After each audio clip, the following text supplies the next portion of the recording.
Hi student. GIT का online class में आप सबका स्वागत है। और आज की क्लास में जानेंगे कि अकाउंटिंग क्या होता है और ये फाइनेंशियल अकाउंटिंग क्या होता है। क्योंकि याद रखिए, आज सबसे पहले हम लोग की क्लास स्टार्ट हो रही है टैली, यानी कि टैली में सबसे पहले हम लोग को जानना है किसके बारे में, अकाउंटिंग के बारे में। किसके बारे में? अकाउंटिंग। हाँ, एक चीज याद रखिएगा कि जब भी हम कहीं किसी बिजनेस में जब काम करने जाएंगे ना, तो सबसे ज्यादा जरूरत है उसमें अकाउंटिंग समझना। क्या समझने के लिए? अकाउंटिंग। अब याद रखिए, सबसे पहले दिया है अकाउंटिंग क्या है। तो कभी भी अगर जो कहीं बिजनेस में जब आप जाएंगे, अकाउंटिंग करना वहाँ पे सबसे ज्यादा जरूरी होता है। इसलिए क्योंकि वही आपके बिजनेस के पोजीशन का पता लगाता है।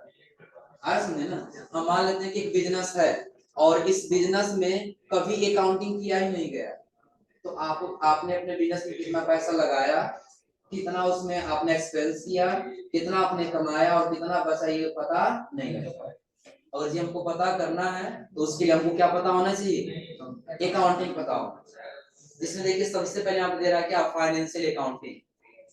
जो कह रहा है किसी इंटरप्राइजेस के बिजनेस लेन देन का वर्गीकरण, रिकॉर्डिंग और रिपोर्टिंग का प्रोसेस अकाउंटिंग कहलाता है। कि कोई भी बिजनेस होगा और उस बिजनेस में लेन देन का वर्गीकरण, कि आप किससे कितना परचेज किए, किससे कितना सेल किए, वो सारा वर्गीकरण अगर जो आप देखेंगे या फिर उसी का रिकॉर्डिंग या रिपोर्ट तैयार करेंगे, तो वही प्रोसेस आपका क्या कहलाएगा? अकाउंटिंग। हमारा बिजनेस है, हम किससे कितना हम परचेज करके लाए, किससे कितना में सेल किए, उसका उस ट्रांजेक्शन को हमने रिकॉर्ड किया। आ रहा समझे ना? कोई अगर जो वस्तु लाने में कितना खर्च लगा वो हमने रिकॉर्ड किया, तो वही सारा लेन का रिकॉर्डिंग और रिपोर्ट का तैयार करना ही प्रोसेस हमारा क्या कहलाएगा? और अगर फाइनेंशियल अकाउंटिंग की वह ब्रांच है जिसकी प्राइमरी उद्देश्य बिजनेस के फाइनेंशियल लेन देन के आधार पर फाइनेंशियल स्टेटमेंट तैयार करना। इसका एक उद्देश्य क्या है कि एक स्टेटमेंट तैयार करेगा। क्या तैयार करेगा? स्टेटमेंट। इसलिए यहाँ पे कह रहा है जिसका प्राइमरी उद्देश्य, मुख्य उद्देश्य क्या है इसका? बिजनेस के फाइनेंशियल लेन देन, कि आप अपने बिजनेस से कितना लेन देन कर रहे हैं, उसके आधार पे क्या करेगा? आपके फाइनेंशियल स्टेटमेंट तैयार करेगा। कि एक एग्जांपल ले लेते हैं, जैसे न्यू ईयर क्या होता है? 1 जनवरी से होता है ना? कब से होता है? 1 जनवरी। लेकिन जब अकाउंटिंग में आएंगे तो इसका जो अकाउंटिंग पीरियड होता है वो 1 अप्रैल से स्टार्ट होता है। कब से? 1 अप्रैल से स्टार्ट होता है और खत्म कब होता है? 31 मार्च। कब खत्म होता है? 31 मार्च।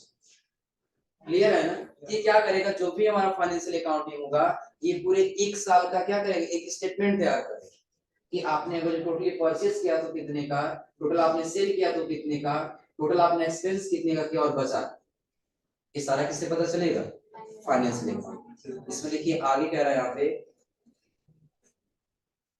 ये है ना, फाइनेंशियल अकाउंटिंग के द्वारा हम उस बिजनेस के रिजल्ट यानी कि लाभ या हानि, यानी हम क्या कर सकते हैं कि जो भी बिजनेस होगा उस बिजनेस का रिजल्ट यानी कि लाभ हो रहा है कि हानि हो रहा है का भी पता लगा सकते हैं। और ये काउंटिंग नहीं करेंगे तो हम ये पता नहीं लगा सकते हैं उस बिजनेस में लाभ हो रहा है कि हानि। और फिर अगर आप फाइनेंशियल अकाउंटिंग के द्वारा हम अकाउंटिंग अवधि के समाप्त होने पर वित्तीय स्थिति का भी पता लगा सकते हैं। वित्तीय स्थिति का मतलब क्या है? सपोज करिए एक फाइनेंशियल ईयर हम ले लेते हैं कि अभी 2024 चल रहा है ना, एक फाइनेंशियल ईयर हम ले लिए क्या? 1 अप्रैल ले लिए 2023। कब से ले लिए? 2023। अब ये खत्म कब होगा? 31 मार्च 2024 ये खत्म होगा ये फाइनेंशियल ईयर ना। टोटल 1 ईयर का समय है। अब इसके पहले हम क्या कर दिए, सपोज करिए ले लेते हैं क्या, इसका पहला ले लेते हैं, कब आ जाएगा? 1 अप्रैल 2022। और ये खत्म कब होगा? 31 मार्च 2023। तभी तो ये आकर 1 अप्रैल से स्टार्ट होगा ना। तो हम इस मंथ इस ईयर में वो जो स्टेटमेंट तैयार कर इसमें बिजनेस कर रहे हैं और इसका अकाउंटिंग कर रहे हैं, हमको ये पता चलेगा कि हो सकता है जो पिछला ईयर था हमारा, उसमें हमारे बिजनेस का क्या पोजीशन था और इसमें बिजनेस का क्या पोजीशन। हो सकता है पिछले साल अगर जो हानि हुआ हो, इस बार क्या हुआ हो? लाभ। या हो सकता है पिछली बार लाभ हुआ है और इस बार क्या हो रहा है? हानि हो रहा है। तो हम अपने बिजनेस में कंपेयर करेंगे कि पिछली बार आखिर क्या किए थे कि लाभ हुआ था और इस बार आखिर हम कितना एक्सपेंस किए कि हानि। तो पता लगाना तो उसका एक इसके मदद से पता लगाएंगे फाइनेंशियल। जिसका देखिए नीचे कह रहा है objective, objective of financial account. आखिर इसका उद्देश्य क्या है? उद्देश्य क्या है इसका? तो सबसे पहले जरा किसी अकाउंटिंग पीरियड में होने वाले प्रॉफिट या लॉस को निकालें। एक अकाउंटिंग पीरियड ले लीजिए, जैसे हमने कि एक आपको अकाउंटिंग पीरियड बताया कब, 1 अप्रैल से लेकर के और कब तक चला जाएगा, 31 मार्च, यही जाएगा ना, 1 अप्रैल से लेकर कब, 31 मार्च। इस अकाउंटिंग पीरियड में कितना प्रॉफिट और कितना लॉस हो रहा है ये निर्धारित करना, पता लगाना किसके माध्यम से, अकाउंटिंग। और आप दूसरा करा क्या, अकाउंटिंग पीरियड के समाप्त होने पर बिजनेस की फाइनेंशियल पोजीशन का पता लगा, उसका फाइनेंशियल पोजीशन, फाइनेंशियल स्थिति कि आपके जो आपका जो बिजनेस है उसमें फाइनेंशियल पोजीशन कितना रहेगा, कितना अमाउंट है आपने कितना एक्सपेंस करना, ये किससे पता लगेगा, अकाउंटिंग, फाइनेंशियल अकाउंटिंग के माध्यम से। अगला क्या कह रहा है, तीसरा, किसी बिजनेस के ऑनर, इन्वेस्टर, एम्प्लॉय या गवर्नमेंट या फिर दूसरी इन्वेस्टेड पार्टीज की जरूरत के अनुसार फाइनेंशियल इंफॉर्मेशन या रिपोर्ट तैयार।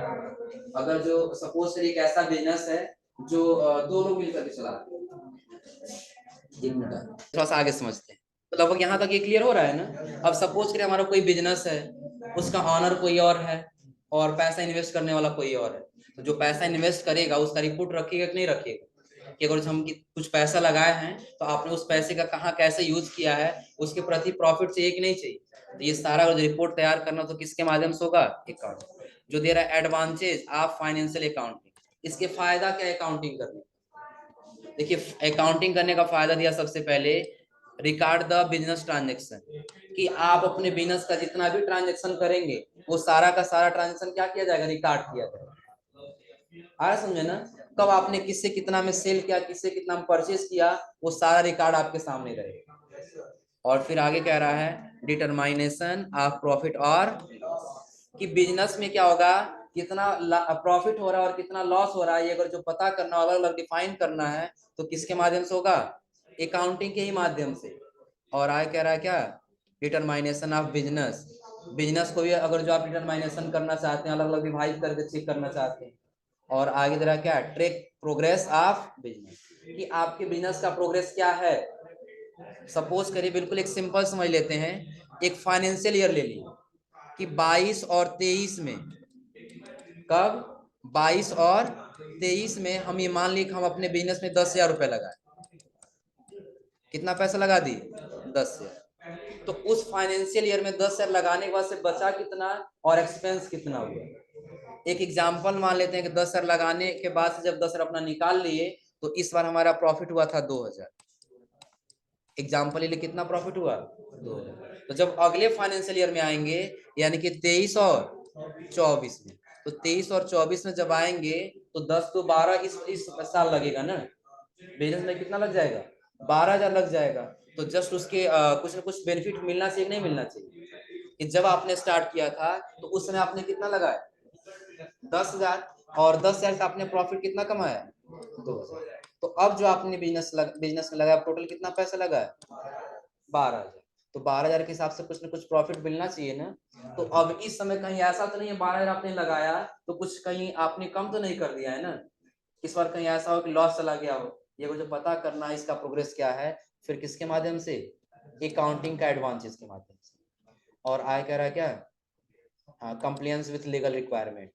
और आगे कह रहा है क्या, डॉक्यूमेंट्री एविडेंस, कि अगर जो कहीं भी हम क्या करेंगे और जो कोई बिजनेस में अगर जो देखा जाए कोई सेल करेंगे या फिर कुछ परचेज करते हैं या सेल करते हैं, तो अगर जो उसके लिए एक रसीद मिल जाता है, एक बिल मिल जाता है ना, जो जिसको इनवॉइस बोलते हैं, तो वो क्या हो जाता है, एक एविडेंस हो जाता है यह गुड्स हमने आप यहाँ से परचेज किया। बिल्कुल सिंपल समझिए, अगर जो कोई हम लोग इलेक्ट्रॉनिक सामान खरीदते हैं तो पहले वो जो वो हमसे कह देते नहीं इस पे वारंटी या गारंटी है, तो कहीं ना कहीं नोट करवाते हैं ना, या पहले खुद से वो कहीं नोट करके देते हैं। और जो नोट ना करे और अगर जो अगले दिन अगर जो हम जाए उसके बिजनेस में और वो कहे कि कोई एविडेंस है आपके पास कि आप हमारे यहाँ से परचेज किए हैं, तो क्या हम कोई जवाब दे पाएंगे, वहां पे नहीं दे पाएंगे ना। हाँ, लेकिन याद रखिएगा जो भी एविडेंस हो वो लीगल रिक्वायरमेंट के अनुसार हो, कानून के अनुसार हो। अब ऐसा नहीं कि उस पर सीधा सीधा लिखा गया हो कि बिका गया सामान वापस नहीं होगा और आप चले गए उसको वापस करने के लिए, और वो कह दे कि नहीं हमने साफ साफ लिख रखा है कि सामान वापस नहीं होगा, तब वहां पे आप कोई भी अगर जो कोई इस पे रिएक्शन लेना हो तो आप वहां पे रिएक्शन नहीं ले सकते। आ रहा समझे ना? जो भी एविडेंस वो किसके अनुसार होना चाहिए, लीगल रिक्वायरमेंट के अनुसार होना चाहिए। तो अभी तक जो हमने आपको बताया अकाउंटिंग क्या है, अकाउंटिंग करने का एडवांसेस का, ये क्लियर हो रहा है ना? हाँ, लेकिन नीचे जब आएंगे ना तो अकाउंटिंग का यहाँ पे दिख जाएगा कैसे आपको करना होगा। कह रहा फेज ऑफ अकाउंटिंग साइकिल, जब अकाउंटिंग करने जाएंगे आखिर इसका साइकिल क्या, इसका प्रोसेस क्या होगा, कैसे करना होगा। तो सबसे पहले कह रहा है अंडरस्टैंडिंग द ट्रांजेक्शन, कि जब आपके सामने कोई ट्रांजेक्शन मिलेगा तो पहले आपको समझना होगा किस प्रकार का ट्रांजेक्शन है। कहीं ऐसा हुआ कि परचेज का ट्रांजेक्शन हुआ और आप सेल्स में एंट्री कर दी, तो वहां पे प्रॉब्लम होगा कि नहीं होगा? आ रहा है समझे ना? तो कोई भी जो ट्रांजेक्शन आपके सामने मिलेगा तो पहले आप उस ट्रांजेक्शन को क्या करेंगे, समझेंगे। और समझने के बाद कह रहा है जनरल एंट्री, तब जाके आपको क्या करना होगा, जनरल एंट्री करना होगा। अब यहाँ पे थोड़ा सा समझिएगा। सबसे पहले हम क्या बताएं कि पहले हमको क्या करना होगा, ट्रांजेक्शन को समझ लेना होगा, वो किस प्रकार का ट्रांजेक्शन है, परचेज का है कि सेल का है कि पेमेंट का है कि रिसीप्ट का। परचेज कब होगा कि जब कोई गुड्स हम क्या करेंगे, खरीदेंगे, तब क्या होगा, परचेज। क्लियर है ना? और वही गुड्स जब सेल करेंगे तब क्या होगा, सेल्स होगा। और जब सेल किए रहेंगे, जब वो पैसा हमारे पास आएगा तो रिसीप्ट होगा ना, रिसीव करेंगे पैसा। और जब परचेज किए रहेंगे उसको पैसा देंगे, वो हमारा क्या होगा, पेमेंट। तब वो हमारा क्या होगा, ये ट्रांजेक्शन हम समझिए किस प्रकार का ट्रांजेक्शन है। तो ट्रांजेक्शन समझने बस कहीं कहीं उसकी एंट्री करेंगे ना, कहीं कहीं नोट करेंगे, नहीं करेंगे, तो वो हमारा क्या होगा, जनरल एंट्री। बिल्कुल एक सिंपल समझ लेते हैं, अभी कंप्यूटर थोड़ा साइड हट जाता है, हम एक रजिस्टर कर ले लेते हैं। और जब किसी कोई सामान सेल किए हैं और वो कह देंगे 2 दिन के बाद आपको पैसा देंगे, तो पहले तो आपके माइंड में आएगा कि हम सामान सेल किए, पैसा क्या करना है, पाना। तो ट्रांजेक्शन समझ गए कि हमको पैसा ये क्या करना है, रिसीव करना।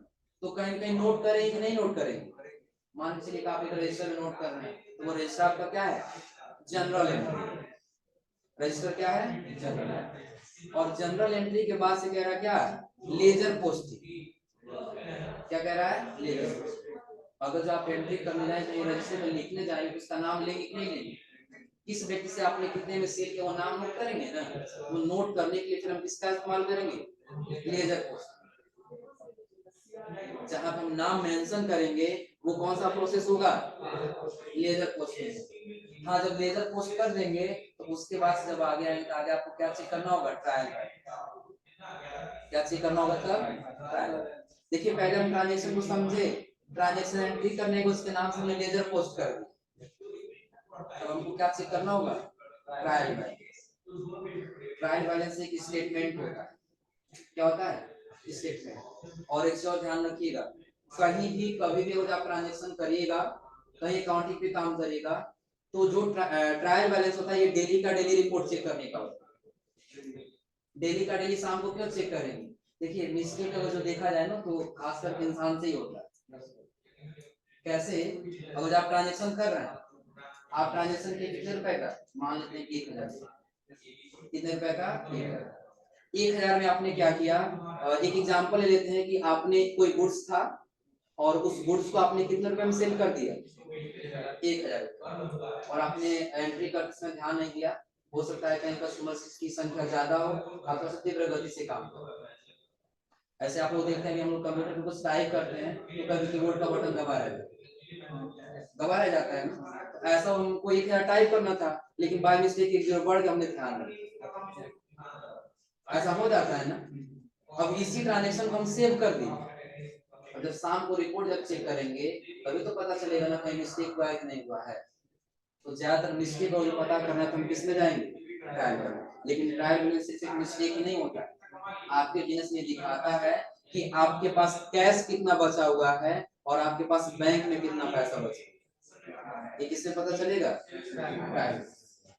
एक एग्जांपल ले लीजिएगा, आपने एक दिन का गुड्स कितने का सेल किया था, 1000 का ना। तो आपके पास कैश हो या फिर बैंक में हो, कितना पैसा रहेगा, 1000 ही रहेगा ना। अगर ट्रायल बैलेंस चेक करें तो पता चलेगा आपने तो 10,000 का एंट्री किया, कितने का एंट्री किया आपने, 10,000। तो यही से पता चलेगा कि अगर आपने गलत किया तो आखिर कहाँ से मिस्टेक हो, आज समझे ना। तो डेली का डेली आपको क्या चेक करना होगा, ट्रायल बैलेंस। तो यहाँ पर ट्रायल बैलेंस का मतलब क्या होगा कि आपने समझ लिया ट्रांजेक्शन क्या है, एंट्री करने चले गए और उसके नाम से क्या कर दिया, लेजर पोस्ट।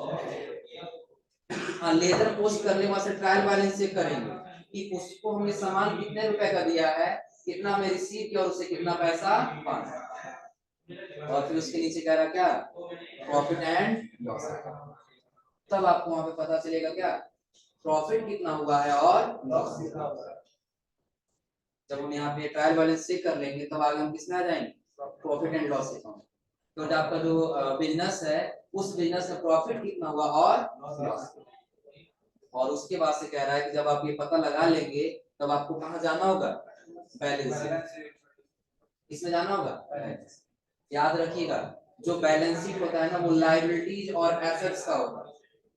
अब सबसे पहले ये दो शब्द समझते हैं, लायबिलिटीज क्या और एसेट्स क्या। लायबिलिटीज का मतलब होता है कर्ज, लायबिलिटीज मतलब क्या होता है, और एसेट्स जो होता है वो ऐसी वस्तु जो हमारे बिजनेस को चलाने में मदद करती है। एक एग्जांपल समझ लेते हैं, सपोज करिए आपका बिजनेस है और आपके बिजनेस में एक कंप्यूटर आपके बिजनेस को चलाने में मदद करता है, ये आपका क्या है, एसेट्स। क्या है, एसेट्स। आप किसी से कर्ज ले लिए वो आपका क्या है, लायबिलिटी। तो अभी तो आप ये चेक कर रहे हैं, बिल्कुल सिंपल कि जब प्रॉफिट एंड लॉस अकाउंट में गए हैं तो यहाँ पे ट्रायल बैलेंस हमारे डिफाइन कर दिया कि आप अपने बिजनेस में जब लगाए थे, तो एग्जांपल के तौर पर हम ले लेते हैं कि आपने 1000 लगाया, कितना लगाए थे, अब आपने इसके प्रति कमा लिया कितना, 200, कितना कमाया, तो यहाँ पे प्रॉफिट एंड लॉस अकाउंट में ये दिखा देगा कि आपका प्रॉफिट कितना हुआ है, 200, लेकिन लायबिलिटीज कितना है, कर्ज कितना, ये तो नहीं बताएगा ना। हो सकता है आपने 200 को कमाने के लिए किसी से 300 और एक्स्ट्रा कर्ज ले लिया, ऐसा हो सकता है ना, और आपको याद न हो। तो ये पता करना है, तो हम किसमें आ जाएंगे, बैलेंस। जब बैलेंस शीट में आएंगे ये बताएगा कि आपका टोटल लायबिलिटीज कितना है, एसेट्स कितना है, और उसके बाद से जो बैलेंस एक्स्ट्रा हो रहा है तब जाकर बताएगा हाँ इतना आपका क्या हुआ है, प्रॉफिट हुआ है, या फिर जितना माइनस है उतना बताएगा आपको क्या हो रहा है, लॉस। ये क्लियर है ना। तो एक बार और समझ लीजिए, जो अकाउंटिंग फेज अभी दे रहा था क्या, अकाउंटिंग फेज, तो अकाउंटिंग फेज में सबसे पहले क्या दे रहा है, अंडरस्टैंडिंग ट्रांजेक्शन। पहले आपको ट्रांजेक्शन को क्या करना होगा, समझना, फिर उसको क्या करना होगा, एंट्री करना होगा, और एंट्री करने के बाद जो यहाँ पे दे रहा था क्या, लेजर पोस्टिंग। तो लेजर पोस्टिंग मतलब इसमें जिसके नाम से हम ट्रांजेक्शन करें उसका नाम रिकॉर्ड करना ही हमारा क्या कहलाएगा, लेजर पोस्टिंग। ट्रायल बैलेंस क्या होगा कि जो आपने परचेज और सेल किया उसी का रिपोर्ट चेक करना, तो फिर हम कहाँ पे आ जाएंगे, ट्रायल बैलेंस। और प्रॉफिट हुआ कि लॉस हुआ उसके लिए हम कहाँ पे आएंगे, प्रॉफिट एंड लॉस। और वही चीजें अगर हमको देखना हो, हमने किसी से कर्ज लेकर के प्रॉफिट नहीं कमाया है ना, तो कहाँ पे आ जाएंगे। तो अकाउंटिंग फेज क्या, ये भी क्लियर हो रहा है ना। और इसके बाद जब आगे जाएंगे ना तो अगले पेज में हमारा दिखेगा क्या, एक चीज याद रखिएगा, टैली में लगभग ये पहला दे रहा है अकाउंटिंग टर्म ना, अकाउंटिंग टर्म लगभग आपको 20 से 22 तक मिल जाएगा। कहाँ तक दिया है, 31 तक दिया है, कहाँ तक दिया है, और उसके नीचे आपको मिल जाएगा अकाउंटिंग कॉन्सेप्ट। क्या मिलेगा, अकाउंटिंग कॉन्सेप्ट। देखिए यहाँ पे अभी हमें स्टार्ट कर रहे हैं ना, तो 3 ऐसे टॉपिक इसमें इंपॉर्टेंट मिलेंगे। इससे पहला क्या होगा, अकाउंटिंग टर्म, और जब दूसरा आएगा क्या होगा, दूसरा क्या है, अकाउंटिंग कॉन्सेप्ट। और अकाउंटिंग कॉन्सेप्ट के बाद जब आगे जाएंगे तब अगला आपको मिलेगा यहाँ पे क्या, अकाउंट, जिसको गोल्डन रूल बोलते हैं। क्या बोलते हैं इसको, गोल्डन। एक चीज याद रखिएगा, ये 3 टॉपिक आप लोग को याद है, ये 3 चीजें आप लोग को याद है, तो अकाउंटिंग करने में कहीं भी कोई दिक्कत नहीं, ये याद रखिए, आया समझे ना। और आप कहीं भी चले जाइए काम करने के लिए, अभी तो हम लोग यहाँ पे सॉफ्टवेयर क्या पढ़ेंगे, टैली पढ़ेंगे ना, लेकिन कहीं भी जाइए तो हो सकता है कि आपको कहीं बिजी पे काम करना पड़े, मार्क पे काम करना पड़े, वी व्यापार एक आता है उस पे काम करना पड़े, टैली ERP 9 पे काम करना पड़े, या बहुत ऐसी बिजनेस है जो अपने नाम से अपना एक सॉफ्टवेयर बनवा ले, आया समझे ना, जैसे आपको वहां भी अकाउंटिंग करना पड़े, तो सॉफ्टवेयर का इंटरफेस चेंज मिलेगा, लेकिन जो करने का तरीका वो सबका तरीका क्या मिलेगा, अकाउंटिंग का सेम मिलेगा, आया समझे ना। और ये भी याद रखिएगा कि जो ये गोल्डन रूल दिया गया है ना, अब ये जो भी हम नोट्स पढ़ेंगे टोटल हमको 70 पेज का नोट्स मिलेगा। ये सारा विल डिपेंड है किसके ऊपर, गोल्डन रूल के ऊपर। आ समझे ना। देखिए तो इसमें सबसे पहला हमारा टर्म आता है कौन सा, अकाउंटिंग टर्म दिया है ना। अब अकाउंटिंग टर्म में सबसे पहले बता रहा है किसके बारे में, अकाउंट के बारे में। अकाउंट क्या होता है, और हम पूछें व्हाट इज अकाउंट, अकाउंट क्या ये बताना होगा ना। देखिए कह रहे हैं यहाँ पे अकाउंट क्या है, कह रहा है अकाउंट किसी बिजनेस के ट्रांजैक्शन का एक ऐसा स्टेटमेंट है जिसका प्रभाव किसी पार्टिकुलर एसेट्स, लायबिलिटीज, एक्सपेंस या इनकम पर पड़ता है। और हम कहें नहीं एसेट्स हमारे एक अकाउंट है, या फिर हम ये कहें लायबिलिटीज हमारे एक अकाउंट है, या फिर हम ये कहें कि एक्सपेंस हमारे एक अकाउंट है, या फिर हम ये कहें कि इनकम हमारा एक अकाउंट। सबका प्रभाव किसके ऊपर दिखाई देगा, किसी पार्टिकुलर एक के ऊपर दिखाई देगा, वही हमारा क्या कहलाएगा। जैसे एग्जांपल के तौर पे दिया है, चाहे वो कैश हो सकता है या फिर वो बैंक अकाउंट हो सकता है। अगर जो अपना एसेट्स ज्यादा करेंगे या कम करेंगे तो किसके ऊपर इम्पैक्ट पड़ेगा, कैश या बैंक। चाहे आप कैश के माध्यम से लगाइए और चाहे आप बैंक के माध्यम से लगाइए। अगर लायबिलिटीज आपका बढ़ रहा है, हो सकता है बैंक में लोन होगा तो भी लायबिलिटीज बढ़ेगा, किसी से आप कैश कर्ज ले लेंगे तो भी आपका लायबिलिटीज बढ़ेगा, पार्टिकुलर किसी पे ही बढ़ रहा है। अगला दिया एक्सपेंस और इनकम। एक्सपेंस का मतलब होगा खर्च और इनकम का मतलब होगा आय। अगर जो आपने व्यय एक्सपेंस व्यय किया हो वो आपका क्या होगा, लॉस बताएगा, और यदि आपने इनकम यानी कि आय कमाया तो आपका क्या बताएगा, प्रॉफिट बताएगा। ये भी किसी एक पे ही होगा। और एक्सपेंस करें तो कैश माइनस में जाएगा, या बैंक से करें तो क्या होगा, बैंक जाएगा। लेकिन जो कैश आय, अगर जो कैश कर रहे हैं तो किसमें इफेक्ट पड़ेगा, कैश। अगर जो इनकम यानी कि आय कमा रहे हैं तो वो जो कैश है तो कैश में इम्पैक्ट पड़ेगा, और बैंक में जाकर फिर किससे पड़ेगा इम्पैक्ट। तो जहां पे अकाउंट शब्द आइए हम कहेंगे कि बिजनेस में ऐसे ट्रांजैक्शन जिसका पार्टिकुलर किसी एक पर प्रभाव पड़ेगा वही हमारा क्या कहलाएगा, अकाउंट कहलाएगा। क्लियर है ना। और फिर आगे कह रहा क्या, बिजनेस। अब सबसे पहले आ जाता है क्या, बिजनेस। बिजनेस आखिर कहते किसको, हमने तो पहले ये समझ लिया अकाउंटिंग क्या है। अकाउंटिंग हमने बता दिया किसी कोई बिजनेस है और उसमें अगर हम लेन देन कर रहे हैं, ट्रांजेक्शन कर रहे हैं, उसी को रिकॉर्ड करना हो तो रिकॉर्ड करके क्या करना हो, उसका रिपोर्ट तैयार करना हो तो ये हमारा क्या कहलाएगा, अकाउंट कहलाएगा, अकाउंटिंग कहलाएगा। क्या कहलाएगा, अकाउंटिंग। और अकाउंटिंग का फेज हमने बता दिया कि पहले आपको क्या करना होगा, वहां पे पहले ट्रांजेक्शन समझना होगा, लेजर पोस्ट करना होगा, जर्नल एंट्री करना होगा, ये सारा समझ आ रहा है ना। लेकिन हाँ सबसे पहले इसमें जरूरी क्या है, आखिर बिजनेस क्या है यही समझना है। क्या हम सिंपल ये कह सकते हैं कि लाभ कमाने की वजह से किया गया कार्य ही क्या कहलाता है, बिजनेस।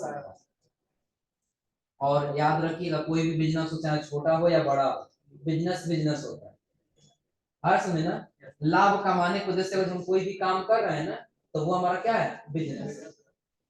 जैसे देखिए आप कह रहा है कि लाभ कमाने की वजह से किया गया बिजनेस, किया गया कार्य बिजनेस या व्यापार कहलाता है। और अगर बिजनेस को मुख्य रूप से 3 भागों में बांटा गया। कितने भागों में, पहला कह रहा है ट्रेडिंग, दूसरा मैन्युफैक्चरिंग और तीसरा ट्रेडिंग क्या है। देखिए ट्रेडिंग में कुछ नहीं है, बस सिंपल ये है कि आप गुड्स को परचेज करिए और उसी को लाभ का कुछ अपना लाभ रखकर उसको सेल करिए। इस टाइप का बिजनेस आ जाएगा, ट्रेडिंग बिजनेस आ जाएगा। कौन सा बिजनेस आ जाएगा, बिल्कुल एक सिंपल उदाहरण ले लेते हैं, जैसे किराना किराना स्टोर समझ आया, समझे ना। कोई भी हम वस्तु क्या करेंगे, खरीद करके लाएंगे अपने सप्लायर से, जहां से हम सामान खरीद करके लाते हैं, खरीद करके लाएंगे और लाने के बाद सपोज हमने 10 रुपए में खरीदा, उसी को हम क्या करेंगे 12 रुपए में उसको सेल करेंगे। कितने रुपए में, 12 रुपए। यानी खरीद करके लाए, अपने यहाँ रखे और फिर उसी पे कुछ लाभ रख करके हम बेचते हैं। हमारा कौन सा बिजनेस होगा, मैन्युफैक्चरिंग क्या है, तो जो अलग अलग रॉ मटेरियल्स खरीद करके लाए और उसको एक शुद्ध सामान बना करके सेल करें, वही हमारा क्या होगा, मैन्युफैक्चरिंग। एक एग्जांपल समझ लेते हैं, जैसे सपोज करिए कि अगर जो ये मार्कर पेन हम ले लिए, क्या ले लिए, मार्कर हम खरीदे हैं और 9 रुपए में खरीदे और 10 रुपए में ला करके बेच दिए, कौन सा बिजनेस है ये, और यही हम क्या किए, इसका जो कवर है ये अलग से खरीदे, इसके अंदर का जो कॉटन है वो अलग से खरीदे, इंक जो है वो अलग से खरीदे, और यहाँ पे लाए हम इसको मैन्युफैक्चर करके बना दें और बनाने के बाद तब हम या इसको सेल कर रहे हैं। तो किस टाइप का बिजनेस कहलाएगा? मैन्युफैक्चरिंग। और अगला कह रहा है कौन सा? सर्विस। सर्विसेज का मतलब होता है सेवा प्रदान करना। क्या करना?